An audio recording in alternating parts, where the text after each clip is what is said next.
Bonjour, pasteur Jacques Ilunga.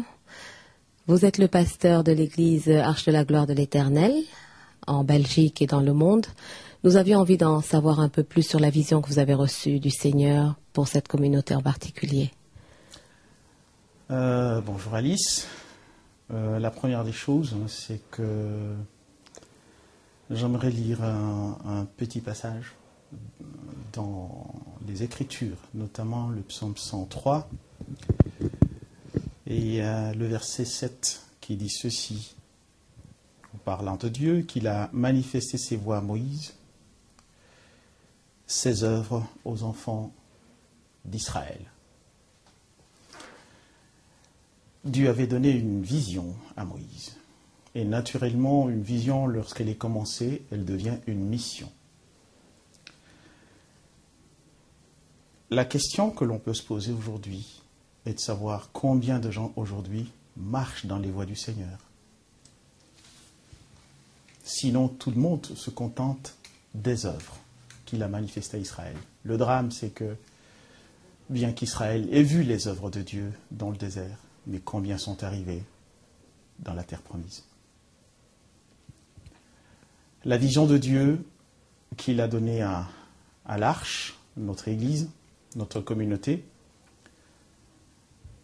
elle part bien entendu des Écritures, notamment le livre de Matthieu, chapitre 28, où Dieu dit d'abord, venez à moi vous tous qui êtes chargés et fatigués, je vous donnerai du repos, et ensuite, allez et faites de toutes les nations des disciples. Il y a à moissonner, à engranger pour le Seigneur, mais il y a aussi à exécuter la mission qu'il nous a accordée. Je pense que pendant toute la semaine qui est passée, nous avons eu aussi à partager énormément sur la reconstruction de la muraille de Jérusalem qui avait été détruite par Néhémie. Et la préoccupation, la première, c'était la reconstruction de la porte des brebis comme première mission. Et la deuxième réparation concernait la porte des poissons. Parce que les poissons ont à être pêchés, et ça, on retombe encore une fois dans la promesse du Seigneur, l'appel de Dieu sur l'apôtre Pierre, en lui disant « Viens, je vais faire de toi un pêcheur d'hommes ». Ça, c'est une chose. Deuxièmement, il va revenir bientôt. Il va trouver son Église dans quel état? Et pourtant, nous voyons l'accomplissement prophétique de sa parole sous nos yeux par rapport à tous les événements qui se passent aujourd'hui à travers le monde. Donc, nous avons intérêt, selon notre appel, de faire des disciples du Seigneur. Qu'est-ce que c'est qu'un disciple, sinon des gens instruits, enseignés, formés selon la discipline de notre Seigneur Jésus-Christ, des gens capables d'influencer le monde, de le changer pour que son règne vienne, conformément à sa promesse. Pasteur, vous parlez de disciples, effectivement, de cet appel. Vous parlez de poissons, vous parlez de pêcheurs d'hommes. Dans cet appel de l'Arche, on associe donc une formation aussi de serviteurs. Et là, vous êtes à la tête aujourd'hui de combien d'églises dans le monde réparties sur la terre? Aujourd'hui, est-ce uniquement en Belgique ou ailleurs? Nous sommes sur les 5 continents. Nous sommes présents en Afrique, oui, aussi en Europe, en Asie, aux États-Unis. Nous avons déjà des membres en Australie aussi. Et voilà, nous sommes sur tous les 5 continents présents. Et aujourd'hui, combien de pasteurs sous votre responsabilité? Nous en avons 23. Okay. Et ces pasteurs aujourd'hui, cette mission de l'Arche, comme vous disiez, qui aujourd'hui s'exerce sur tous les 5 continents, j'ai envie de vous poser la question dans 5 ans. Aujourd'hui, vous parlez du retour de Jésus.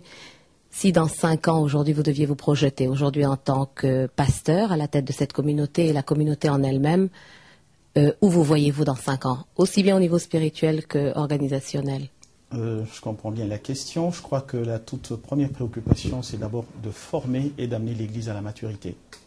Ça, c'est notre programme quinquennal que nous avons commencé il y a déjà plus d'1 an.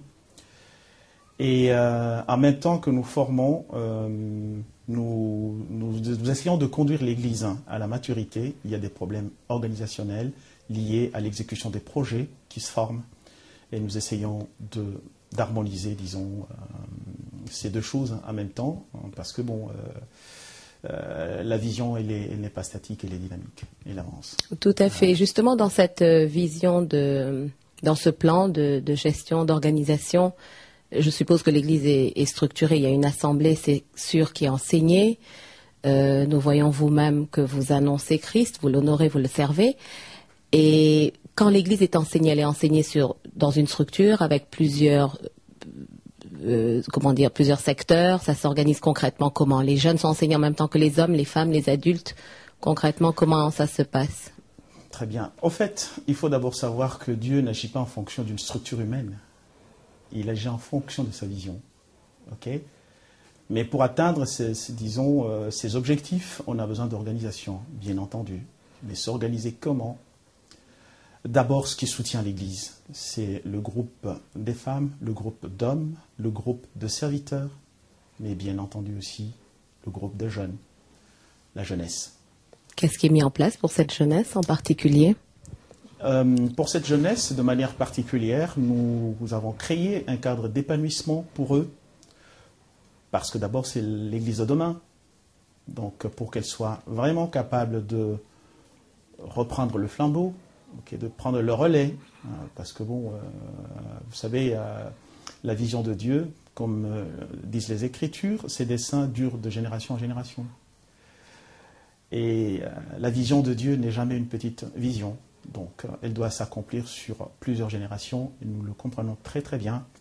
Et cela, la structure pour cette jeunesse, c'est que nous commençons à la former à partir du berceau, et nous les prenons en charge à l'Église, au niveau des familles, et en fonction de leur âge, nous leur donnons les instructions appropriées. Et c'est pour ça que les projets de formation ne se limitent pas seulement à l'Église.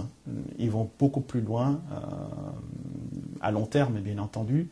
Nous pensons pouvoir, parce que j'insiste beaucoup sur la formation, créer des structures sociales pour l'épanouissement, bien entendu, parce que la Bible déclare aussi que la foi sans les œuvres est une foi morte. Donc il est entendu que nous devons créer des écoles de la communauté, nous devons créer des hôpitaux, nous devons créer des universités, toute une structure, bien entendu, dans l'excellence, et tous ces projets sont en cours.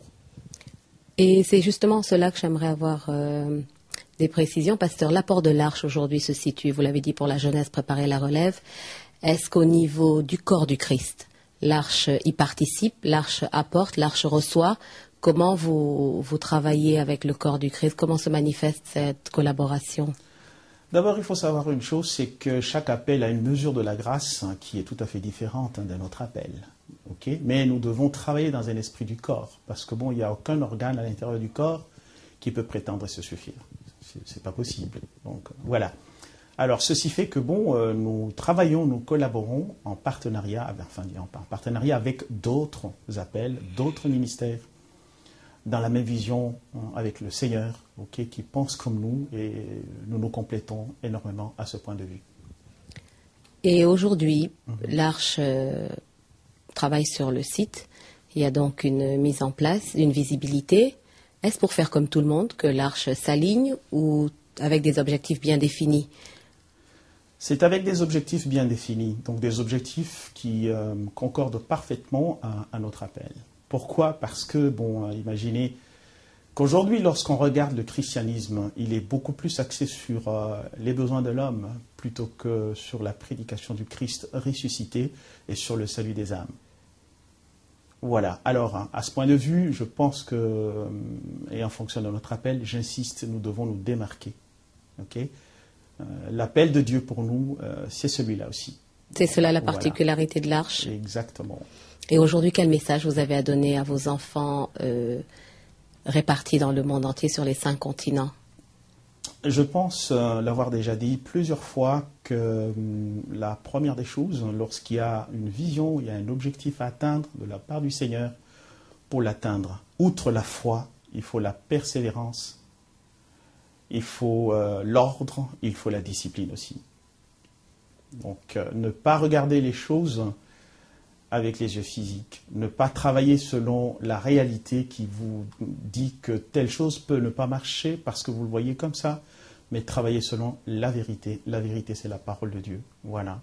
Et à ce point de vue, j'encourage tout le monde, tous ceux qui nous suivent, sur le site, que notre Dieu, c'est un Dieu de provision. Il y a la provision pour chaque appel. Nous devons travailler selon les lois de Dieu, selon ses principes.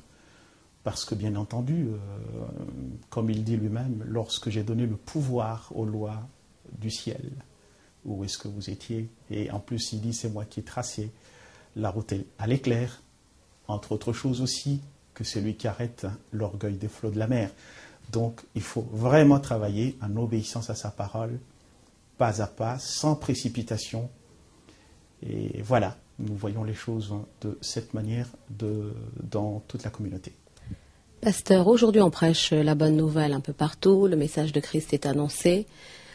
L'Arche a un appel particulier, ça on l'a compris.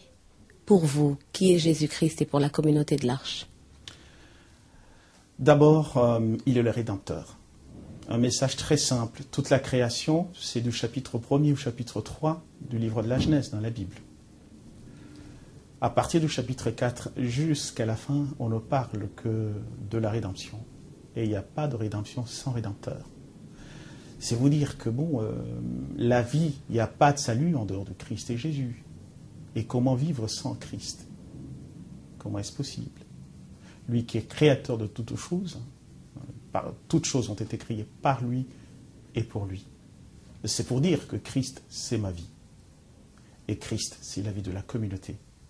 Toute la communauté Arche. Voilà. Toute la communauté Arche aujourd'hui, en tant qu'église, en tant qu'assemblée, a des propriétés par-ci, par-là. Une église établie en Belgique, au Congo, en Afrique du Sud, à Cape Town. Aujourd'hui, au niveau des propriétés, qu'est-ce qui est envisagé? La construction de temples, la construction d'églises, on parlait au niveau spirituel, mais au niveau, y a-t-il des projets derrière tout ça et quels sont-ils? Énormément de projets. Comme je le disais, il y a des projets à long terme, il y a des projets à court terme. Mais pour l'instant, ce que nous avons comme propriété, c'est ce site, le site de Birmingham, au 222. Un site qui comprend un temple de 811 mètres carrés et puis 23 surfaces à gérer. La librairie et tout le reste, vous pouvez le voir sur le documentaire qui présente le temple, qui présente l'église. En dehors de cela, nous avons acquis une propriété de 20 hectares, notamment à Lubumbashi, dans le sud-est de la République démocratique du Congo. Site sur lequel nous pensons effectivement mettre une structure sociale pour le développement de la communauté, construire les écoles, les hôpitaux, les universités pour nos enfants, pour qu'ils soient vraiment engagés sur la voie de l'excellence. Et avec ça, nous pensons vraiment rendre cela profitable à toute la communauté. Ça fait partie de nos projets. Bien, en dehors de ça, il y a encore quelque chose qui est en négociation en termes de propriété que nous allons acquérir. À Lubumbashi particulièrement, il y a le temple qui est en construction sur 3 niveaux, qui prendra quelques milliers de personnes, 2000, 3000 à peu près. Dans son état actuel, il y aura encore des possibilités d'agrandissement et de transformation. Et ça, c'est ce qui existait déjà. Pour ce qui concerne d'autres communautés, notamment celle de l'Afrique du Sud, où nous avons à peu près 8 églises aussi, dans la région du Cap, à Durban, à Johannesburg, à Mafeking aussi. En Afrique du Sud, nous louons encore des bâtiments, mais nous pensons vraiment acquérir nos propres bâtiments à la fin. En dehors de cela, il y a les États-Unis aussi, où il y a 2 communautés qui sont en train de se développer. Nous louons encore des bâtiments, mais je pense que le Dieu de provision qui nous a appelés va certainement pourvoir à ces provisions, à tous ces besoins, et nous y arriverons à coup sûr. Bien entendu, il y a la communauté du Vietnam qui est en train de monter aussi, petit à petit. Je suis certain et j'ai la foi que celui qui nous a appelés a énormément de provisions pour nous, pour cette communauté aussi. J'ai pas de crainte. Voilà, c'est comme on dit, le meilleur reste à venir. Pasteur, avec tous ces projets, avec toutes ces églises et tous ces pasteurs qui vous entourent, qui vous soutiennent, tout ce collège de pasteurs, quel est le secret? Qu'est-ce qui fait qu'un homme responsable d'autant de pasteurs garde en lui cette humilité et n'est pas la course au titre? On vous appelle toujours Pasteur Jacques. Je pense que c'est pas le titre qui fait l'homme ou qui fait le responsable spirituel. C'est ce que Dieu a mis dans l'homme. C'est ce que Dieu donne finalement. Okay? Je crois qu'il faut être un humble serviteur. Comme dit la parole, nous sommes des serviteurs inutiles, tout simplement. Okay? Et notre Seigneur nous apprend à être humble. Je crois que c'est vraiment le secret. Hein? C'est l'humilité qui précède la gloire, dit la parole. En dehors de cela, je pense que c'est très intéressant de travailler, et c'est même prudent, okay, de travailler avec les hommes de vision, mais pas avec les hommes d'ambition. Lorsqu'on travaille avec des hommes de vision, ils comprennent la vision, ils rentrent dans la vision, ils sont disciplinés, ils sont obéissants. C'est avec de telles personnes que la communauté peut se développer et aller beaucoup plus loin. Et puis, la Bible déclare par ailleurs aussi que même si nous devons nous glorifier dans le Seigneur et que toute la gloire lui revienne à lui et à lui seul aussi. Sans compter que il n'y a pas de petits ministères ni des grands ministères. Nous sommes toujours tous des ministères ou des appels d'un Dieu grand. La grandeur d'un ministère ou d'un appel est les fonctions de la grandeur de Dieu, de son élévation dans la communauté et pas autre chose. Alors, chercher les titres, c'est ridicule. Voilà. Sans compter que, l'apôtre Paul, entre autres choses, va parler de lui-même comme esclave. Ben tiens, qu'est-ce qu'un esclave? Un esclave, finalement, c'est celui qui n'a pas la vie en propre. Sa vie appartient à son maître. Mais un serviteur, il agit sous contrat. Quand il a rempli son contrat, il peut partir. Mais je pense que lorsqu'on sert Dieu, on est esclave du Seigneur et toute la gloire lui revient. Et tout notre être à lui et à lui seul. Merci, Pasteur Jacques. Merci.